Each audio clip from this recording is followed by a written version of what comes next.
Hi, welcome to the Texas Rising Star 2025 conference. We're excited to have you here, and I'm excited to share more with you today. My name is Amanda Winkler, and I am so excited to be with you today. A little bit about me. I have been in education for the past 20 years. I have been a preschool executive director and owner for the last 17 years. My husband and I own 2 preschools in the Temple, Texas area, A+ Learning Academy and Temple Children's Academy.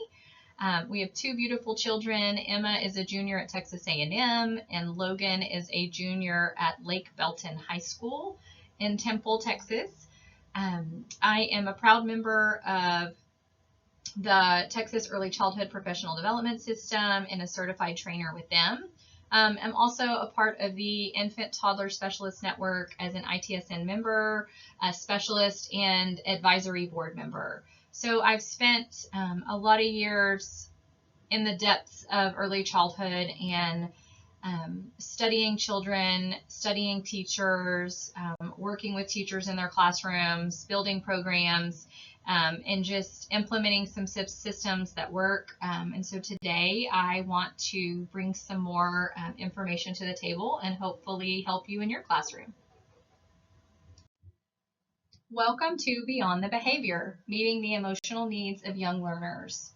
I have sent forward an outline of today. Hopefully that outline is something that you have in front of you that will follow along so you can take notes, but you'll also have access to all of this, I believe, for a while. So, bear with me as we're doing this virtually, but I'm excited to share ways that we can really meet these emotional needs of young learners as we move forward into a new school year next year. Our competencies are growth and development, and in this session we will discuss how to find the root cause of challenging behaviors in the classroom.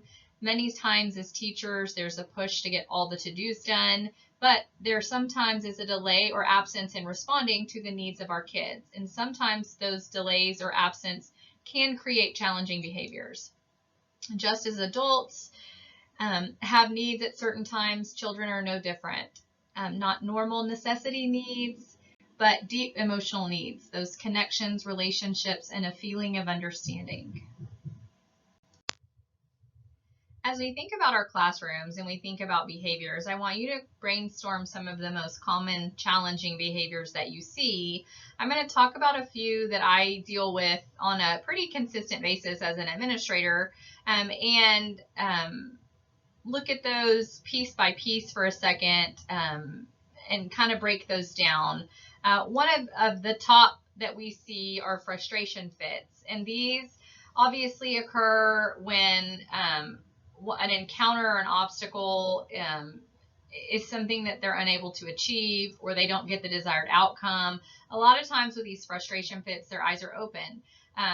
They're maybe crying, maybe pouting, maybe arguing, but you can definitely tell that there's a frustration occurring versus like a tantrum. A tantrum is more of an uncontrolled outburst of anger and frustration. This is typically eyes closed. They are inconsolable. They might be laying on the floor. They might be hiding under a table. They might be in a corner. And so, these behaviors can get physical, and depending on how we as the adult approach this type of tantrum, we can be in the line of fire. And so, those can become challenging in our classrooms as well. Aggressive behaviors, actions intended to cause physical harm to others or to property. A lot of kids show signs of aggressive behaviors or aggressive behavior tendencies. Pushing chairs, sliding things off their desks, kicking a friend, pushing a friend, pulling someone out of the way, looking at, ways to use physical strength or physical proximity to get what they want. Another one that does start early is inappropriate language, and it's not necessarily inappropriate language like cursing or foul words, but it's really just that negative or harmful comments. You know, I see a lot of young kids that start watching movies, and they might be watching Disney movies, but there's always a good guy and a bad guy. And some of the kids take on this feeling of being the bad guy and talking down to people. And I'm, you know, going to put your head in a toilet, you know, and those types of phrases, you know, I'm going to get you. And you look at some of these movies and they have those phrases. You look at the connection to even YouTube children and how quickly some of those can turn into I'm always looking at the villain, and those kids idolizing those behaviors and getting lots of attention for them. And then that kind of turns into the bullying. You know, I'm going to turn into a bully because nobody wants to be my friend. Well, nobody really wants to be your friend because you're saying hurtful things. And so, you know, really trying to pinpoint the reason behind the inappropriate language. You know, kids just being tacky and rolling their eyes and just saying, you know, even at 3 and 4, I don't want to play with you, or you're ugly. You know, those negative phrases that I have parents all the time that giggle and say, oh, I say that. They heard that from me. Well, that's going to create social anxiety for others and for your child. And that could end up meaning that they don't have any friends later on down the road, that, you know, they're going to be left out and feel left out because nobody wants to play with them. And so there's a lot of different ways that inappropriate language, when not developed at a young age, can turn into classroom disruptions very quickly. Anxiety is something that I would say could be new to some of you when thinking about young children, but it is something that we see. We see mood swings. We see inability to focus, and I'm not talking like an ADHD type inability to focus, but an inability to just have a thought and focus on a task before moving on to something else. And it doesn't have to be in a flighty kind of way, but just not being able to really decide because they don't want anyone upset with them because of the choice they make. Sometimes you see shaking, sometimes you see overstimulation, and sometimes that turns into, you know, emotions that are larger than life. You know, really losing their mind over someone reacting to them for something they did. You know, for example, you know, we're playing together in a center and, you know, you want my toy, and instead of me saying, I have that toy right now, I'm just going to pinch you or push you away. But then the teacher notices that and redirects that. And then instead of the child thinking through that and going, yes, I should not have been pinching, I should have used my words, just falling on the floor and melting, you know. And so the rationality of being able to think through those things is something that we have to teach young children how to do. You know, as adults, we road rage. We have situations where things don't go our way and we immediately change our behavior or our thoughts. But for the most part, we can control those. You know, young children can't control those until they're taught a different way, until they're taught another behavior to put in place of the one that they're having. And then lastly, you probably see a lot of just refusal to comply. And a lot of that are the kids that really struggle with that authoritative teacher, you know, one that says it's my way or the highway. This is how we're going to do this. This is what we're doing now, and then we're doing that. And we're going to talk about that as we move forward and about how to maybe alleviate some of that. Education has evolved over the last 20 years. And although what we teach young children hasn't necessarily evolved, the way that they learn certain things has evolved. The things that maybe kids weren't exposed to 15 years ago is very different now. The things they're hearing, the things they're seeing, their parents look different. Their parents parent different. And so, you know, thinking that what might have worked before, and a lot of times I relate this to COVID, what worked before COVID may not be something that's working now. You know, there has been a big emotional shift in young children, you know, from birth through 5, of those kids that didn't have visual language where they could see the mouth, they could interpret the expressions on the face. They had a lot of adults and other caregivers in and out of their lives, so they got to experience different forms of language. A lot of these kids that are in that 4 to 7 year range really missed some crucial time for language development and social development. So, you know, we've got to look at different ways that we can change that, and maybe in our classroom set some new ideas to help those children succeed. So I think in our brains and how we were raised probably dictates a little bit of our expectation of young children. So a lot of times we think, why are these kids misbehaving? They shouldn't be doing this. This isn't acceptable. And a lot of times there are really deep reasons that kids can misbehave, and we have to look at all of the different ideas in order to pinpoint what may or may not be the root cause for the child that's exhibiting these behaviors. Some kids, you know, want to test whether a teacher will actually enforce the rules. Sometimes we start really strong in the beginning of the school year, but by Christmas we're exhausted as teachers and we just let our guard down. Sometimes, you know, we as teachers are having a rough start to the morning. We're not as organized. We're not as planned for our day. And when that comes, these children will be the first to let us know. Some of them have completely different sets of expectations at home and at school. And I have found, even with the youngest of children, explaining to them that this is school and home is home. You might be able to treat mom or dad that way, but we're not going to treat our friends or our teachers that way. And they really, at an early age, can start separating that and understanding that there's different sets of expectations. But sometimes that could be the cause of the problem. For example, if you've got a child that's on the ADHD spectrum somewhere, and you know that one of the goals that mom and dad came up with was to eliminate as red dyes and to pull as much sugar out of the diet and to work with a natural meal plan for that child, and you've seen success, and then out of nowhere, here comes all of these behaviors again, well, it's very likely that mom and dad slacked up. And in my experience, that's exactly what's happened. Oh, we went on vacation and we had a whole bunch of sweets and sugars and we just haven't gotten back on our meal plan.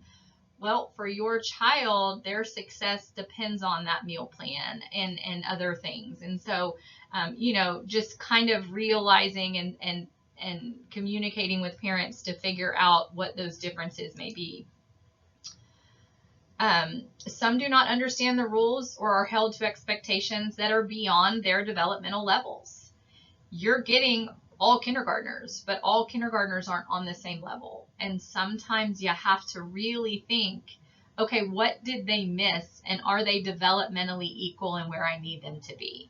You know, in education, I think a lot of times we focus on these cognitive skills and these academic skills, but the kids who lacked in motor development, who lacked in emotional development, who lacked in language development from birth through 4, if they didn't have a solid early childhood experience, then they're going to be delayed. And so if we just skip over all of that, that can continue to cause trauma or struggle for those children and likely will cause them to misbehave because they don't know what else to do. They want to assert themselves and their independence. Kids are autonomous and they want to be independent, and giving them the option for that is crucial. We're going to talk later about some ideas for that. Maybe they don't feel good. Maybe they're bored or hungry or sleepy. I know as a parent, I struggled with my son, especially in elementary school, because he was very busy and he was bored. He is a 4.0 student in high school, and that's very hard to do these days. And he wasn't necessarily challenged as much, but in the midst of that also wanted to be number one, wanted to finish his work first, wanted to help everybody else, and he would get in the way of the teacher because she said he's so competitive. And I said, okay, well, what can I do as a parent? What can you do as a teacher? And where can we find some compromise? You know, he's being kind, he's being respectful, you know, he's not a danger, he's not being unsafe. So what can we do to help this bored state where when he's bored, he just fidgets and annoys people? And so, you know, that was something that we had to overcome. Now he's an athlete. He plays 2 sports. He's 6'2" and 205 pounds, and he never stops moving unless he's asleep. So it all makes sense now, but in elementary school, he really struggled with it. Sometimes they lack accurate information or have a prior experience. You know, we're wanting them to do something in the classroom, but they don't actually know what we're talking about. You know, scissors is a great example. We might pass out a worksheet assignment, expectations where they're going to color it, cut it, glue it. They've never even seen scissors. They don't understand what that looks like. So in that moment, they could become unsafe with scissors, or they could just refuse to do their work because they don't understand or know what to do. They haven't had any experience with that. Some kids are previously rewarded for misbehavior with adult attention. This happens at home and can happen from prior teachers as well. You know, sometimes we just let kids get away with things because it's easier. And I would really challenge you to think about that, because the longer that happens with a child, the harder it is to make adjustments. And if you look previous to kids you get, you really wouldn't want a teacher doing that to you. You know, I don't ever think that having accommodations or making compromises in a classroom with kids who need that is inappropriate. That is absolutely what we have to do as educators, because we don't all learn the same way. You know, but I'm a prime example of that. When I was young, I have a reading disability. That wasn't caught and diagnosed until I was in college, but it makes sense why my reading scores were always low, why I couldn't finish a book, why I felt like I needed to lay down and I was getting tired every time. The words jump around on the page. And so, you know, it's called Erland syndrome, and I have overlays that helped me. And as an adult, I still have accommodations that I learned to use in order to get through school. And I think that's important. I was a good kid, and I was, you know, trying to do my work and made average grades and wasn't a problem, but I still kind of fell through the cracks with that a little bit. And so, anyway, sometimes back to previously rewarded, some kids do get that gratification by just misbehaving. Some copy the actions of their parents, and that too can be part of the problem. So as we look forward, we're going to do an activity here. This would normally be a group activity, but because we're not in groups, I want us to think about, you're going to kind of chart what are your normal age-appropriate behaviors for your classroom, and then what are the challenging behaviors that you see. And so I want you to list age-appropriate behaviors you see daily and list challenging behaviors that you see. And next to those, I want you to think about like how often that is and how many kids you have with these behaviors. So we're going to take about 2 minutes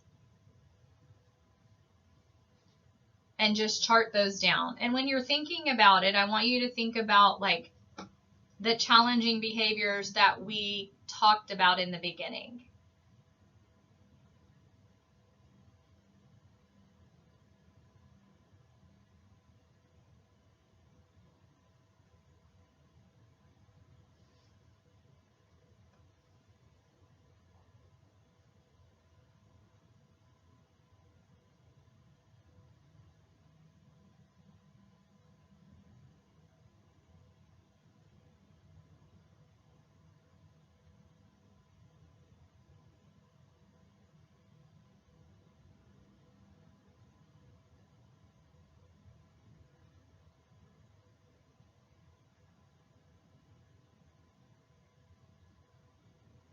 Now, ideally, in a group setting, you would talk to your team that you're with, and I would have paired you with your age group, your grade level, so that you could talk through what you're seeing. And are you guys seeing similar challenging behaviors? Because a lot of times I think it's important to look at the data and look at what the data is showing you with that. You know, do you see, you know, is it amongst just boys? Is it around the same time of day or the same activity that we're doing in the day? You know, is there any correlation to all of my kids? And if you're, let's say, 3rd or 4th grade and they split classes, do the other teachers see the same challenging behaviors from the same kids? You know, and kind of look at that. How does their day start versus how it ends, to kind of see if there's any overlapping correlation. You know, sometimes as an administrator, I will think that maybe the classroom routine or the classroom schedule is part of the problem. But I'm lucky to have cameras in our classrooms at our schools. So when I go back and I monitor this child and I'm really looking at the before, I see that it's not the classroom at all. It's actually a social situation between a peer, and the teacher is just trying to navigate the process of our day. And so, you know, the teacher's response may escalate or de-escalate a situation, but the root cause of the problem is that friend knowing how to verbally communicate with a peer appropriately. And so, you know, I know in public education, it's not as easy to have cameras available sometimes, and it's hard for you, I know, to see everything in your classrooms. But a lot of that is important in pulling kids aside and really trying to see what exactly happened and where the conflict occurred, allows the children with the challenging behaviors to have a voice and to be able to realize for themselves where their brain made a different decision. And so, you know, that's where we really can see that change happening, is when we can identify the exact point where the brain lost it.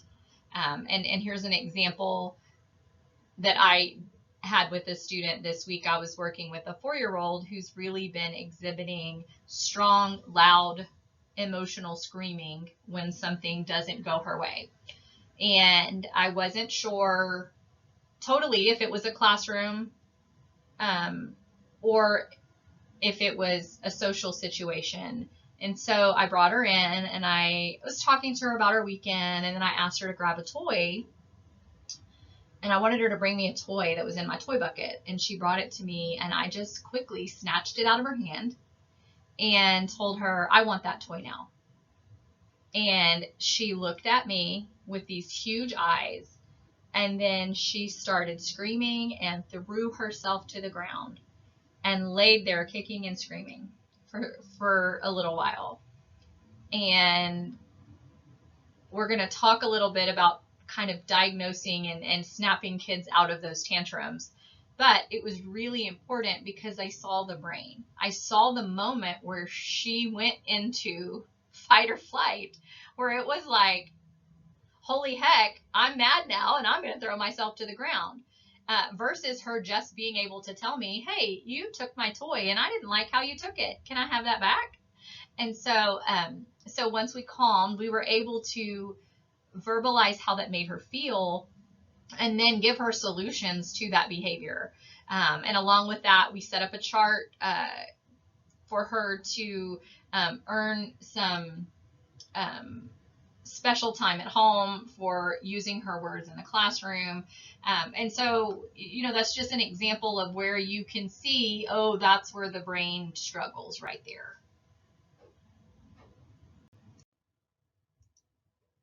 So let's think about why children's emotional needs must be met.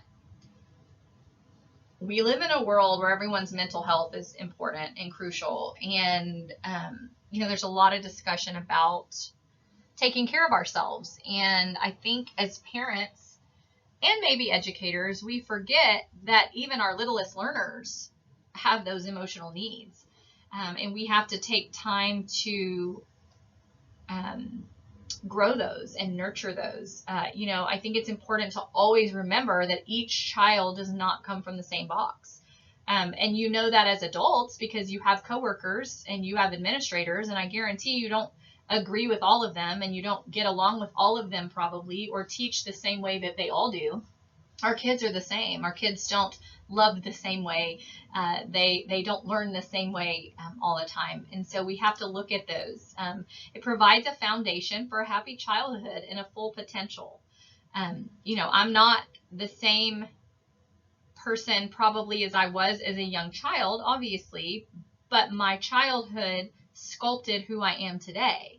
And education through the years navigated that. It helps children develop into healthy, productive adults. It reduces stress for families and caregivers. When we have challenging behaviors and we can't really get to the root problem of what's going on, it's not just stress in the classroom. It is stress at home too. And the stress at home might create verbal tension, physical harm, unrealistic expectations from parents.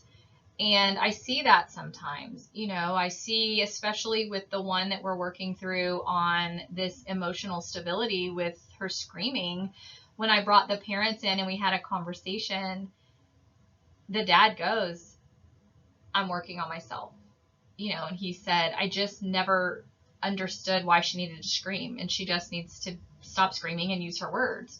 Well, she's trying to tell a story, but it's telling a story through her actions. And she knows that you're not going to listen. So this is the only way that she knows how to show you how she's feeling. And he's like, oh, I never thought of it that way. And that's what kids do. They're very vulnerable, and they're okay with that. They're going to show you who they are inside and outside. And so sometimes, we have to educate families and parents as well. This emotional stability teaches them the world they live in. Right now our world is living in social media, and social media is raising our children. It's raising our young adults. It's providing information that's not even accurate, but because it's provided to them at such a quick and rapid rate, they believe that it is. And so even as a parent in our house, we are constantly having research-based conversations about certain topics because it may be something that they just saw, and so in this digital world, we have to still meet those emotional needs. And when we don't, it's definitely cause for some struggles in the future.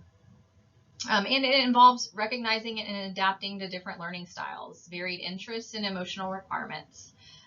These kids are all unique and different, and it's important that we work to find what they need. Some it's a hug, some it's a handshake. Your most difficult, challenging kids need the connection. They need to know that you love them, even when you're frustrated with them, and they need to know that you are willing to work with them to identify the problem and find a solution together. So I don't know if this picture looks like you guys, but this looks like me a lot of times. Not just with challenging behaviors, but with being an administrator and a coach and all of the other things that come along. But how do we respond to a challenging behavior? How do you respond when it occurs in your classroom?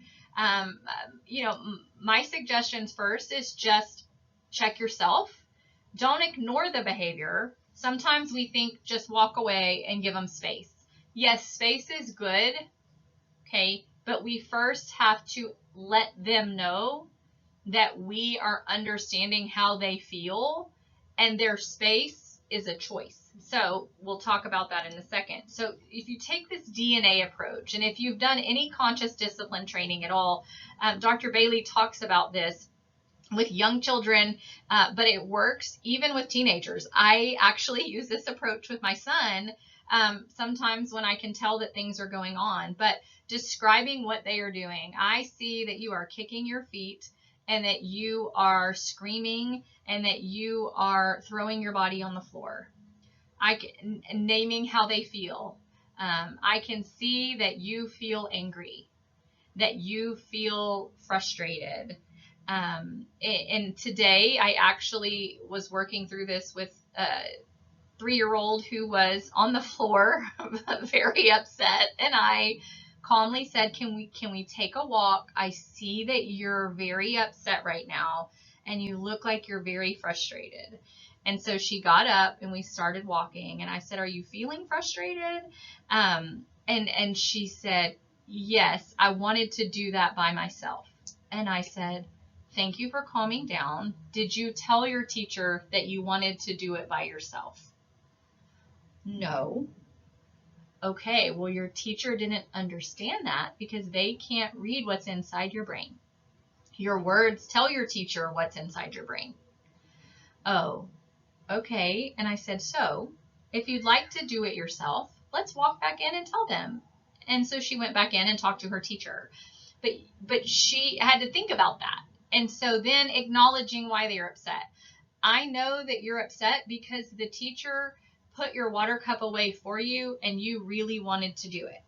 I know you're upset because another child cut in front of you in line and that's where you wanted to be. Okay, but you used your hands to push them down and you hurt them. Okay, then you're going to give them the choice.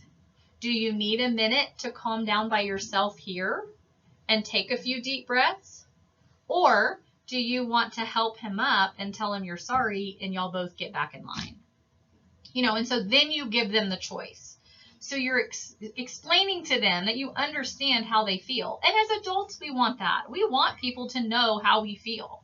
I can guarantee you when I'm frustrated at my husband, all I want him to know is how I'm feeling. But I have to use my words to tell him that. Children don't always have the words or know when to use them. We have to teach them how to do that.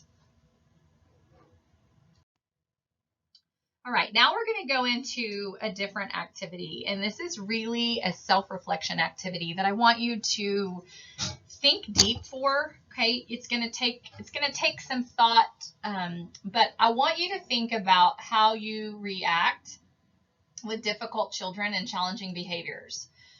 Do you punish when it happens, or do you have a plan for when it happens?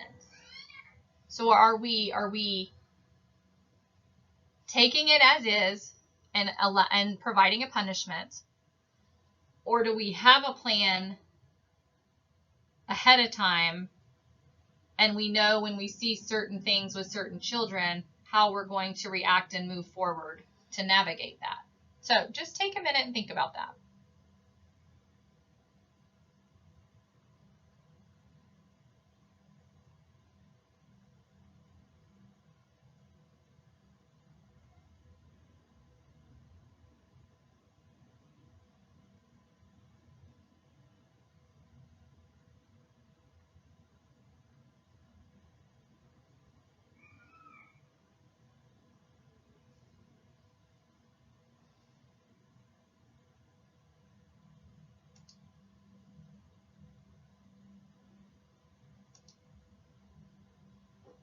I want you to think of something in regard to how you handle classroom behaviors that you need to unlearn. What is something about the way you handle things? Maybe that's the way you were taught in college. Maybe that's what you learned from a mentor, but you've realized it probably could be done differently. Maybe it's something that your parent taught you or something that your parent feels, and that's how you are with that. Think about that. Think about something, some habit, some behavior, some idea or thought that you need to unlearn.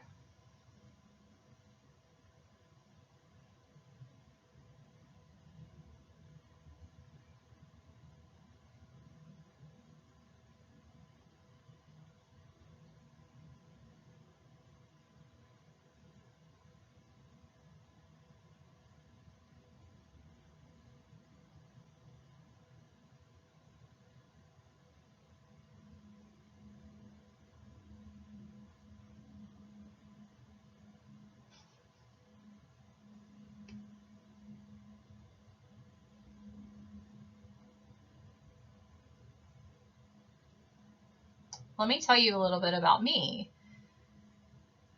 When I started out in education, I was right out of high school, and I was going to school to be a teacher, but I was also working at a junior high in coaching. And at that point, I hadn't really run across many situations where I was handling difficult children or difficult students. And as a coach, especially at junior high and high school, and I'll tell you it was cheerleaders, so that will also probably explain some of it, but I was quickly navigating this territorial environment where you have very strong parent inputs, you have very strong, powerful young men and women in the sense of being leaders of their school and having opinions of how things should be done. And then you bring in, a 20-year-old who also has strong opinions on how things need to be done. And I quickly had to put myself in check to listen and learn. And I came in with this big plan, and this is how we were going to do things. And I quickly learned that a plan has to ebb and flow. And as I became a classroom teacher, and as I began working with young children and in administration as a director and owner, that was something that I learned was crucial to the success of my day and of my students' day, of my teachers' day. And now I have an outline of how my day might look. I have an outline of how my week might look. But I have to be able to flow in and out of whatever comes my way. And that was something that I didn't learn growing up. My mom was very type A and very on it and opinionated and had every plan. You showed up early. You didn't get out of line. You didn't put your elbows on the table. You set the table, forks on the left, knives on the right, and everything just had its place. And although there are elements of life that I think do have their place, I didn't learn how to compromise and go with the flow and work through changes that come unexpectedly. And so I had to learn that very quickly. And that is something that has really helped me grow into the leader I am today. And I giggle about it now because that's the only way you can be in administration. And really, as a successful classroom teacher, you've got too many things happening. You've got this great plan. But sometimes you have to know that a little tweak to the plan, stopping for 5 minutes to handle a situation with a child who really just needs you to listen, is okay. And it will make the rest of the day, the rest of the year even better. And really, it will make that child's life better. In elementary school, my principal was amazing, and he would listen to me. And that was very important because I was short and stumpy and overweight and had a boy haircut and was made fun of quite often from my peers, and just felt like I didn't have anyone there who would listen. But Mr. Ayers just saw something in me and allowed me the space to be me and open up and talk through things. I'm really glad things like suicide weren't something that I ever knew about as a young child, because I think some of the things that we go through could have potentially thrown those ideas our way when we're kids. And as educators, it can't matter what they look like. It can't matter where they come from. It can't matter who their parents are or how quickly they can complete an assignment or how long it takes them. Because I'm living proof that you can be incredibly successful without being the perfect learner or the perfect student in every way. And so, that's something that I'm just passionate about. And for educators, for leaders, you can't change what you refuse to confront. If you won't confront it, and you won't talk about it, you won't think about it, and you won't look at ways to change it in your classroom, at your home, in your community, then it's always going to be something that stands in your way. So if you take anything from today, take that you've got to confront what needs change, and you've got to unlearn in order to move forward. All right, now let's start talking about solutions and things we can do that can potentially simplify or make classroom structure strategy better. Always having a plan in place is crucial for your classroom and even just the organization in general. So something that I have on here and I have shared with you guys is an example behavior guidance plan in correlation to what we use at our school that provides guiding principles of behavior, observations and documentation, things that we do within to help parents understand that we're not just saying, oh, your kid's being bad today. I don't even like that word. I don't think that word ever should be used. But when we come to you and say, hey, parents, we have a concern, we're having a problem with something, we need your support, that they already know what you're working on and what you've been doing because they have this guidance plan and they understand the expectations. And then, teachers are implementing individualized strategies based on observation. Those may include preventable measures, redirection, alternatives, calm and clear communication, etc. And then, if a challenging behavior persists, what are we going to do as far as notifying the parents, scheduling a parent-teacher meeting, developing an individualized behavior plan if needed, and then what those look like, and how they will be implemented. And we'll talk about that more in just a second. But, it's important. I think a lot of times, especially in like special ed services, we create these plans for significant behaviors, but sometimes it's just small behaviors and it's just small things that we need to support. But if we're all on the same page, parents, administrators, teachers, we're all working the same way and the plan comes together, you see success. And so the second page, is an example of a behavior plan. And we use these consistently. A lot of times we'll try our, classroom accommodations or classroom changes, and the teachers and I will just kind of talk through those. But then we sit down and we work through an individual plan with parent, teacher, and administrator to really get to the root of the problem. Now, obviously, in early childhood, especially with young children, sometimes you see on their persistent biting. Sometimes biting can be an aggressive behavior that we see. But a lot of times it's handsy behavior. And although some pushing and touching is age appropriate, there is a point where it becomes harmful and uncalled for and just too aggressive. Difficulty with emotional regulation. We see that one a lot. Difficulty following classroom expectations. We're giving them choices and they're still not complying or following with any of those. So, what do we need to do next? But then this is what comes from teacher observations. And so, what are they seeing? Is it frustration? Is it discomfort? Are they attention-seeking behaviors? Because sometimes you can have a child that you're asking to take a minute, but then that child needs your attention. And so those behaviors are just adult-driven. Are they only pushing you as the adult? Are they only trying to kick you? Are they only trying to hit you? Sometimes we see behaviors that are specific to adults only. And so, the route of changing that might look different than if it's child-to-child interaction.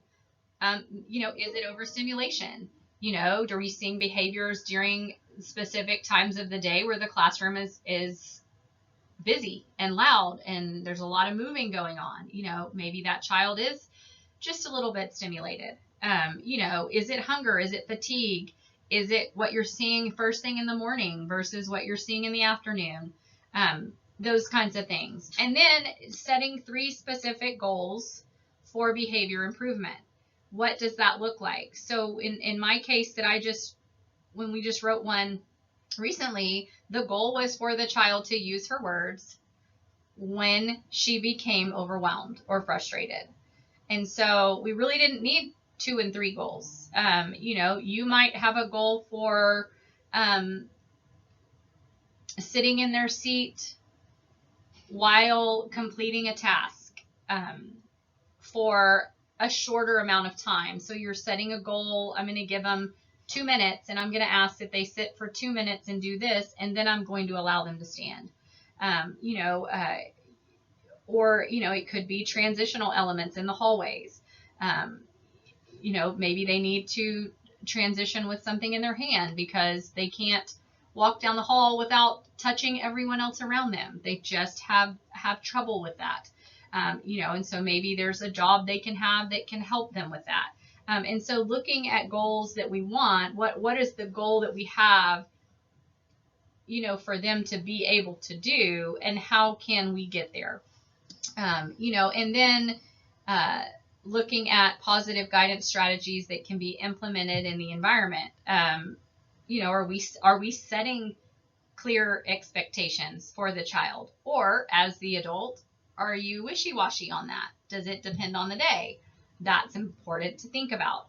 Do you need a sensory overload space, a calm space, a space where a child knows they can go when they're at the point of an aggressive behavior? We talk a lot about fidgets and fidget tools and things like that. Those have kind of become commonplace for everyone, it seems like, these days.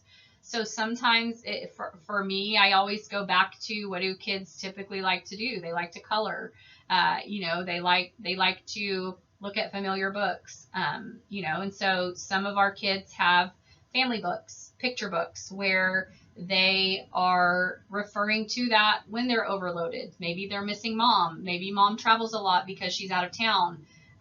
If you don't build that relationship to talk to the parent and understand what could be going on, it's going to be difficult to change that behavior. And then looking at social emotional support and ways to express frustration and anger. Sometimes it's going to take visual role play. You're going to have to do some storytelling and modeling what that looks like. And then I think overall for everyone, deep breathing is great. Taking a chance just to calm, maybe in your classroom, turning on spa music and just turning the lights down and saying, as a whole, we are going to take 10 deep breaths and then we are going to start again. And so, and then, there's teacher responses. There's parent collaboration, what they can do. And then you have a goal of a review. And you've got to give this 2 to 4 weeks to implement, and then you're going to check in and you're going to write notes and you're going to say, this absolutely worked, or this took some time.